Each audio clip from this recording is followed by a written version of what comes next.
जिसकत army chief की मुलाकात हुई अली अमीन गंडापुर से, तो उसमें भी अभी बैरिस्टर गौर से हमारी जो गुफ्तगू हुई वो समझते हैं कि मुज़ाकरात जंग भी हो जाए तो मुज़ाकरात राब्ते में हैं। गुज़श्ता रोज़ मेरी मोहसिन नकवी से इस्लामाबाद हाई कोर्ट में गुफ्तगू हुई। उन्होंने कहा कि मैं इंगेज कर रहा हूँ चीज़ों को, और जब मोहसिन नकवी ने है, लेकिन दूसरी तरफ सियासी मौसम बहुत ज्यादा गर्म हो चुका है। सियासी पारा इस वक्त बहुत ज्यादा हाई हो चुका है। एक जानिब पाकिस्तान तहरीक इंसाफ एहतजाज के लिए कमर कस चुकी है, दूसरी तरफ हुकूमत और पाकिस्तान तहरीक इंसाफ के दरमियान राबतों का सिलसिला बहुत तेजी के साथ जारी है। आज की रात बहुत ज्यादा इंपॉर्टेंट है और बदस्तूर रवाबित हो रहे हैं हुकूमत और पाकिस्तान तहरीक इंसाफ के। और अब से कुछ लम्हों पहले यह भी बताया गया है कि पाकिस्तान तहरीक इंसाफ की कोर कमेटी का अहम तरीन इजलास हुआ है। इस इजलास में कल के एहतजाज को लेकर, हुकूमत के साथ मुज़ाकरात को लेकर इंपॉर्टेंट चीजें डिस्कस की गई हैं। क्या फैसले हुए हैं? हैदर शराजी, जिनके अब से कुछ लम्हे पहले बैरिस्टर गौहर और पाकिस्तान तहरीक इंसाफ की मेन क़यादत से बात हुई है। हुकूमती इस वक्त जो टेबल्स हैं वहां पर क्या चल रहा है, हुकूमती हलकों में इस वक्त क्या चल रहा है, दोनों अतराफ में इस वक्त जो मुज़ाकराती कमेटियां हैं क्या कर रही हैं, क्या कल का एहतजाज मुलतवी भी हो सकता है, मौखर भी हो सकता है, ये भी इस वक्त ज़ेर बहस चीज़ें हो रही हैं। क्या इनसाइड न्यूज़ है? हैदर शराजी इस वक्त मेरे साथ मौजूद हैं। हैदर, बताइएगा, बैरिस्टर गौर से अब से कुछ लम्हे पहले आपकी मुलाकात हुई, तफसीली तौर पर क्या चल रहा है, व्हाट्स इनसाइड?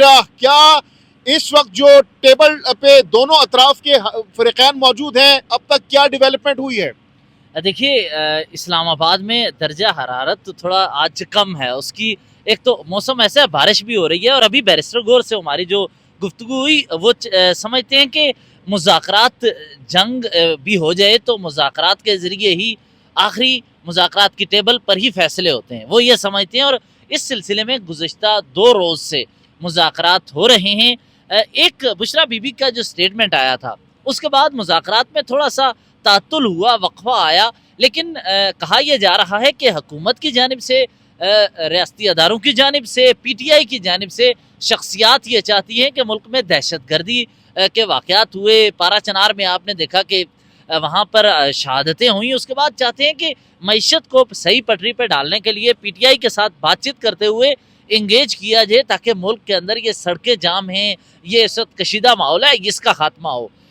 अब मुज़ाकरात के हवाले से आपको मैं एक बात बताऊं कि इस्लामाबाद में गुज़श्ता 4 रोज़ में PTI की 7 मुलाकातें हुई हैं हाईएस्ट लेवल पे। और एक तरफ यहाँ तर्जमान, साबिक तर्जमान PTI के रऊफ़ हसन ने यह कहा कि मोहसिन नकवी से ऊपर की बातें हो रही हैं, लेकिन मुझे ये खबर मेरी जो है, मेरे सोर्सेज वो कंफर्म कर रहे हैं कि मोहसिन नकवी इंगेजमेंट के इस सिलसिले का हिस्सा हैं और अहम तरीन सतून हैं। और मोहसिन नकवी अली अमीन गंडापुर से राब्ते में हैं। गुज़श्ता रोज़ मेरी मोहसिन नकवी से इस्लामाबाद हाई कोर्ट में गुफ्तगू हुई। उन्होंने कहा कि मैं इंगेज कर रहा हूँ चीज़ों को। और जब मोहसिन नकवी ने अली अमीन गंडापुर से रब्ता किया तो उसके बाद वो चूँकि पारा चनार और सिक्योरिटी पे मामलात बात हुई, तो फौरी अली अमीन गंडापुर ने कहा कि फिर इस सिक्योरिटी के लिए क्या किया जाए।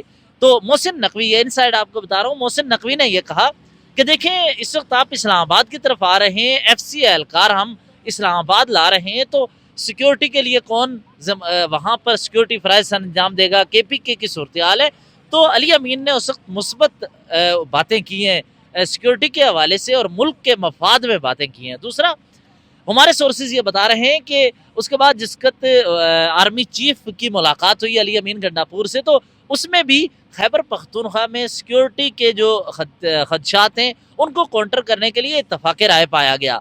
और इसका मतलब ये है कि अली अमीन गंडापुर वसी तार मुल्की मफाद में संजीदा कोशिशें कर रही हैं, और इम्कान जाहिर किया जा रहा है कि बैरिस्टर गौहर की कोशिशें, अली अमीन गंडापुर की, असद कैसर की, दीगर रहनुमाओं की कोशिशें बैकडोर पे वो कामयाब होंगी। और लड़ाई के बजाय अगर इमरान खान बातचीत से बाहर आ जाएं तो ज्यादा बेहतर है। लेकिन हैदर, इन कोशिशों का नतीजा क्या हो सकता है? कोशिशों के नतीजे में जाहिर सी बात है, खान साहब ने 3 बड़े इंपॉर्टेंट डिमांड्स रखी हैं।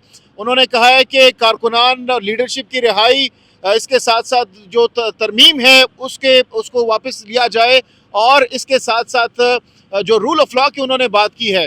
जो सबसे इंपॉर्टेंट चीज़ है वो रिहाई के हवाले से कहा जा रहा है। खान साहब अगर रिहा नहीं होंगे, दूसरी तरफ ये बुशरा बीबी साहिबा ने भी बड़ा कैटेगोरिकली कहा है कि खान साहब जब तक खुद बाहर नहीं आएंगे, खुद नहीं करेंगे कि ऐलान के भाई इस एहतजाज को मौखर किया जाए, कैंसिल किया जाए, तब तक तो कुछ नहीं होगा। तो हुकूमत इस मामले में क्या इस वक्त माइंड सेट है उनका? देखिए, जज्बाती फैसले लेने के बजाय पीटीआई के जो संजीदा रहनुमा हैं और संजीदा कारकुन जो हैं, वो ये समझते हैं कि फौरी तौर पर रहाई तो कोई ये मुआवजा हो या फिर 1 करोड़ आदमी निकल आए तो फिर रहाई हो सकती है। ये एक आम आदमी भी समझता है जिसको अक्ल और शऊर है। लिहाजा ऐसे मौका पर बात ये चल रही है कि अगर फौरी रहाई के बजाय कुछ ऐसी बातचीत हो कि 1-2 माह में इमरान खान की रहाई अगर नवंबर में नहीं होती, दिसंबर के बाद जनवरी या फरवरी में कुछ रहाई के खान साहब इक़दामात होते हैं। जो ट्रस्ट डेफिसिट है इस वक्त हुकूमत और पीटीआई के दरमियान, बिलखुसूस खान साहब के दरमियान, खान साहब ने कहा है कि अगर मुझे रिहा कर दिया जाता, जो फैसला आया तोशाखाना 2 में रिहाई का, जमानत का, तो उसके बाद उन्होंने कहा कि मुझे चीज़ कंफर्म हो चुकी है कि ट्रैप करने की कोशिश की जा रही है उन्हें। देखिए, इस हवाले से अब मुज़ाकरात की टेबल पर क्या क्या मामला रखना है। मेरी अभी थोड़ी देर जिस वक्त हम ये गुफ्तगू कर रहे हैं, साबिक वज़ीर आज़म अनवारुल्लाह काकड़ से गुफ्तगू हुई। उनसे जब बात हुई, उन्होंने कहा कि मुज़ाकरात हल हैं और मुज़ाकरात सिर्फ पीटीआई के लिए फ़ायदेमंद नहीं होंगे कि इमरान खान या उनके वर्कर रहा होंगे। आप ये बताएं, मौजूदा जो हालात हैं, अगर मुज़ाकरात नहीं होते तो कब इमरान खान रहा होंगे? क्या उम्मीद है? 1.5-2 साल। तो ऐसे में मुज़ाकरात हों तो पीटीआई को भी फ़ायदा है और बकौल साबिक वज़ीर आज़म के हुकूमत को भी फ़ायदा होगा कि ये इस तरह की लड़ाई झगड़े से वो मईशत पर काम बेहतर कर सकती है। हुकूमत कॉन्फिडेंस बिल्डिंग मेयर्स के तौर पर क्या कर सकती है वक्ती तौर पर पीटीआई को कन्विंस करने के लिए, आमादा करने के लिए? इसके लिए हुकूमत ने इस दफ़ा मुज़ाकरात को संजीदगी से लिया है।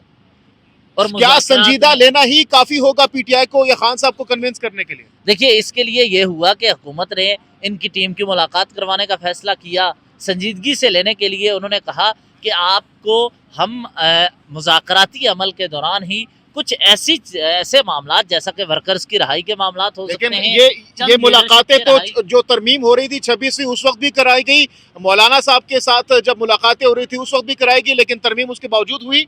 देखिए, वो भी एक मामला है कि आपके सामने इस वक्त मिलिट्री एस्टेब्लिशमेंट की बात कर लें या मौजूदा एस्टेब्लिशमेंट जिसको 70 साल से ताकतवर कहा जाता है, उसने तो अपने टारगेट अचीव कर लिए एक तरह से। अदलिया को के बारे में कानून साजी हो गई, आर्मी चीफ के 5 साल हो गए, जो बुनियादी टारगेट थे।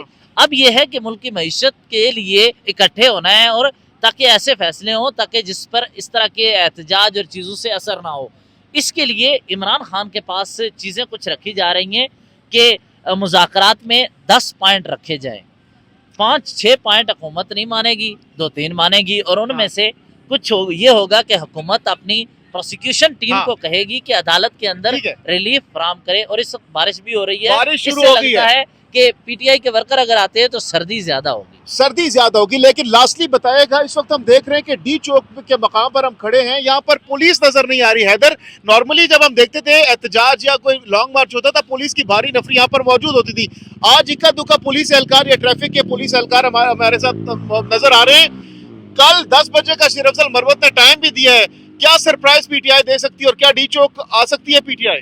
देखिए, एक बात बताऊं, आज रात बहुत अहम है। आज रात कुछ मुलाकातें हो सकती हैं और उन मुलाकातों में कुछ ब्रेक थ्रू हो सकता है, लेकिन इसके साथ ही पीटीआई की क़यादत जो कह रही है इस्लामाबाद आएगी, यहाँ पुलिस आ रही है। मैं आपके व्यूअर्स को ये बताऊं कि मैंने 2 शख्सियात को बहुत ही इत्मीनान से देखा है। एक इमरान खान, दूसरा बैरिस्टर गौहर। वो दोनों इस वक्त समझ नहीं आ रही। वो ये दोनों समझते हैं कि मेरे सोर्सेज भी कंफर्म कर रहे हैं, इमरान खान के ख़ानदानी ज़राए मुझे बता रहे हैं, वो इस हवाले से कि बैरिस्टर गौहर जितने मुज़ाकरात की कामयाबी से इमरान खान को रहा करवाने के लिए पुरुमीद हैं, इतने ही इमरान खान हैं। और अतः कि इमरान खान ने अपोजिशन इत्तेहाद में एक अहम शख्सियत को पैगाम भिजवाया कि अगर हमारी रहाई के मुतल्लिक हुकूमत से या किसी अदारे के अफराद के साथ बराबता होता है और मेरी रहाई के मामलात हो जाते हैं, तो आप इस तरह की बैकडोर राब्तों पे आप संजीदा सियासतदान है, यकीन नहीं रखते, आपकी सोच है, तो लिहाजा आप कबूल कर लीजिए। तो हैदर, क्या आपकी इस बात से हम ये अखज़ करें कि क्या कोई बैरूनी ताकतें भी इस तमाम तर सूरत-ए-हाल में अपना किरदार अदा कर रही हैं? बैरूनी नहीं, पाकिस्तान के अंदर जो हो रहा है वो हो रहा है। और इमरान खान, लेकिन पाकिस्तान में तो हम देख रहे हैं कि तमाम तर ताकतें और बशमूल हुकूमत वो पीटीआई के खिलाफ है। कौन किरदार अदा कर सकते हैं खान साहब की रिहाई में? आप ये समझते हैं कि पाकिस्तान में कभी भी मुज़ाकरात का दरवाज़ा बंद होता है? मरियम नवाज़ नैब में पेश हो रही थी और बाद में आर्मी चीफ ने एक मीटिंग में कहा कि बैक पे उसी दिन शाम को मीटिंग हो रही थी उनके साथ। तो ये नहीं हो सकता कि मुज़ाकरात ख़त्म हो जाए, एक तरफ बाहर पीटीआई प्रोटेस्ट कर रही होगी, अंदर खान साहब के साथ मुज़ाकरात चल रहे बातचीत होंगे। हो रही होगी। बहुत बहुत शुक्रिया हैदर शहराज।